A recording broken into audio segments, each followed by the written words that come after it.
أخباركم إيه؟ يا رب تكونوا بخير. لو عندك شوية عسل وشوية سوداني وشوية سمسم هنعمل وصفة اليومين دول هم وقتها. اللي مش هيعمل الوصفة اليومين دول فاتوا حاجات كتير. الوصفة دي قنبلة من الطاقة. لو انت سقعانة عليكي سندوتش من الوصفة دي، لو انت رفيعة وعايزة تتخني عليكي بسندوتش من الوصفة دي، لو انت عندك انيميا وعايز تخف منها عليك بسندوتشين 3 من الوصفة دي.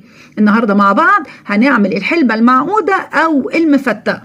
طبعا كلنا عارفين ايه هي الحلبة وايه فوائد الحلبة، وفي مقولة كانت بتقول لو علمتم ما في الحلبة لاشتريتم بثمنها ذهب. فما بالك بقى دي مش حلبة بس، دي حلبة وسمسم وسوداني، يعني حاجة تخلي الحرارة تطلع من وداني.